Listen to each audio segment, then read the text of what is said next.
आणि आता मुंबई पुण्यातल्या टॉप 9 बातम्या। मुंबई आंतरराष्ट्रीय विमानतळ 9 मे रोजी बंद राहणार। देशांतर्गत विमानतळाची धावपट्टी देखील बंद असेल।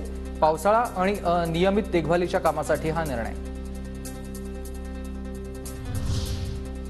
मुंबईला पाणी पुरवठा करणाऱ्या धरणांमधील पाणी 31 जुलैपर्यंत पुरेल असं नियोजन करण्याचं पालिकेचे निर्देश आहेत आणि मुंबईकरांना देखील पाण्याचा जपून वापर करण्याचं आवाहन आहे। नवी मुंबईला पाणी पुरवठा करणाऱ्या धरणांमध्ये 80 दिवस पुरेल एवढाच पाणीसाठा शिल्लक। पाणी जपून वापरण्याचं आवाहन।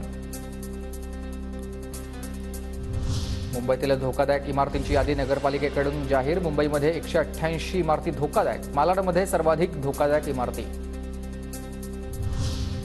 मुंबईच्या मानखुर्दमध्ये शॉर्मा खाल्ल्यानं 19 वर्षीय तरुणाचा मृत्यू। शॉर्मा विक्रेत्यावर सदोष मनुष्यवधाचा गुन्हा दाखल। पुण्यात मतदानाच्या दिवशी पावसाची शक्यता। पुढील 4 दिवस दुपारनंतर ढगाळ वातावरणाचा अंदाज। येत्या सोमवारी मतदानाच्या दिवशी वातावरण ढगाळ राहणार। उन्हाळी सुट्ट्यांमध्ये प्रवासी संख्या वाढल्यानं खासगी ट्रॅव्हल्सकडून प्रवाशांची लूट। दुपटीनं तिकीट विक्री करणाऱ्यांविरोधात कारवाईचा परिवहन विभागाकडून इशारा। पुणे शहरातील वाहनांच्या संख्येत दिवसेंदिवस वाढ। शहरातील वाहतूक कोंडीचा प्रश्न गंभीर।